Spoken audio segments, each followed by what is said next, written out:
Kaixo! Zer modu zaudete, Antzolako familiak? Ondo? Hala, espero dut. Tira, konturatuko zinaten nor naizen, ezta? Ez! Ez? Oraindik ez? Itxura hau? Tximista? Olentzero! Oraindik ez? Pista gaio ez nizkizuet eman? Ze uste duzue bazuek?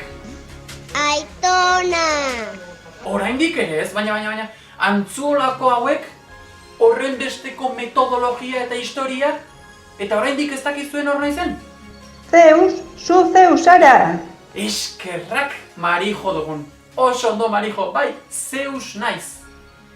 Eta Donostian nago. Nire lagun Peru bisitatzera etorri naiz. Eta berak esan dit, Greziako Olimpiadak lantzen ari zaretela, eta ipuin bat kontatzeko.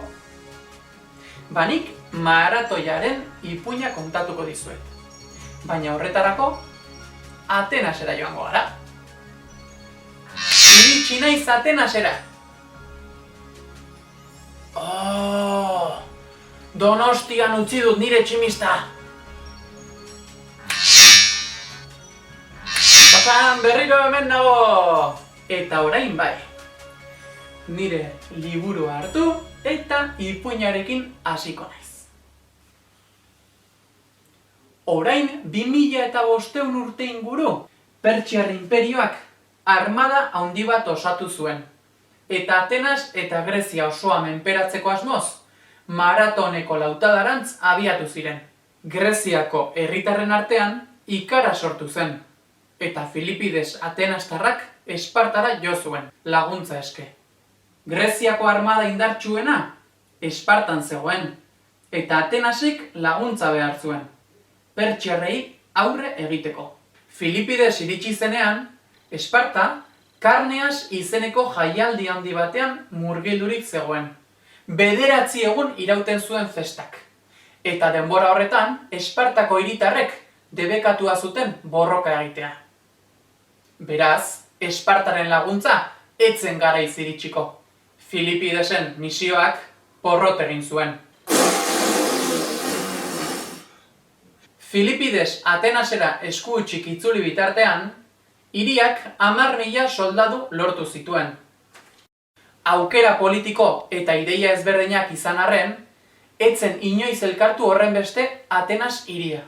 Platea hiritik ere laguntza lortu zuten. 1000 soldadu inguru etorri ziren Pertsiarren aurka borrokatzeko prest. Hala ere, Pertsiarrak lasai zeuden. Greziarren armadaren bikoitza baitzen beraiena. Infanteriaz gain, zalditeria eta arkulariak ere bazituzten. Greziarrek aldiz, ez zuten ez zalditeriarik ezta arkularirik ere. Hauen armada Oplita izeneko borrokalariez osatuta zegoen. Gaztetatik taldean jarduteko prestatzen ziren, ondoko laguna gabestuz. Defenditzeko, Oplon izeneko ezkutu bat erabiltzen zuten, doru deituriko lantza handi batekin kombinatuta. Eta borrokarako, Xifos izeneko ezpatarekin oso jaioak ziren. Janzten zuten armadura osoa 30 kilo pixatzera irits zitekeen. Pertsiarrak seguru zeuden garaile aterako zirela. Eta Atenas gerlaririk gabe zegoela aprobetxatu nahian, zalditeria ontzietan sartu eta Atenaserantz bidali zuten, ura inbaditzeko asmoz.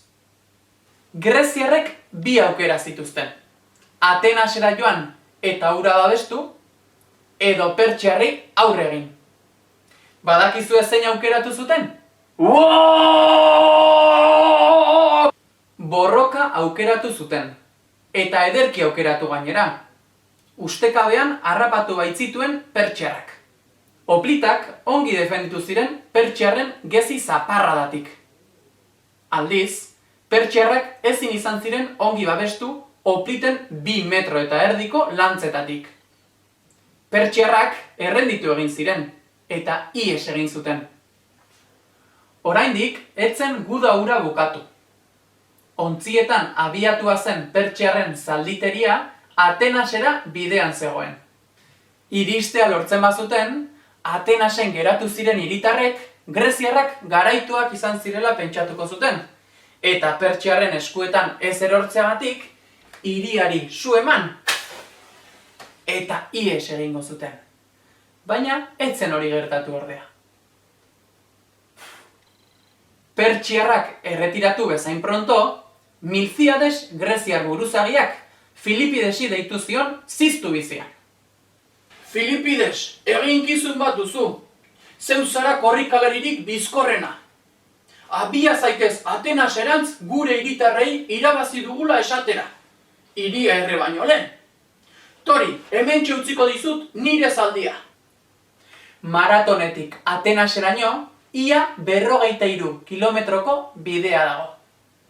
Filipidesek zauria garbitu ondoren, lasterrari eman zion. Eskaini zioten zaldiari muzin eginik.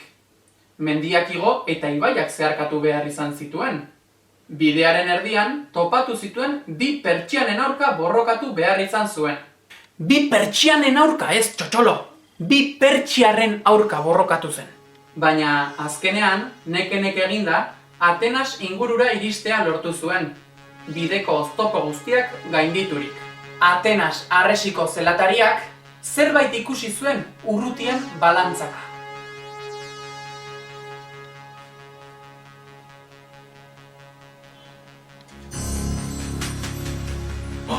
Oh, Filipides da!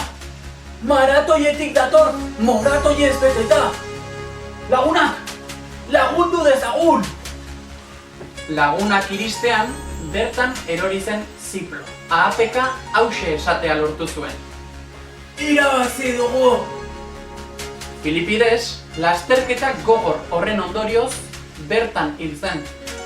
Baina Atenas hiria salbatzea lortu zuen. Egungo Joko Olimpikoetan, bada proba bat Filipidesen balentria gogora dakarrena. Maratoia, hain zuzen ere. 42 kilometro eta 185 metroko lasterketa luzea. Eta hala bazan. Edo ez bazan, sar dadila kalabazan. Eta atera dadila Antzuolako herri eskolan. Aio! Agur Singapur eta jan jogur!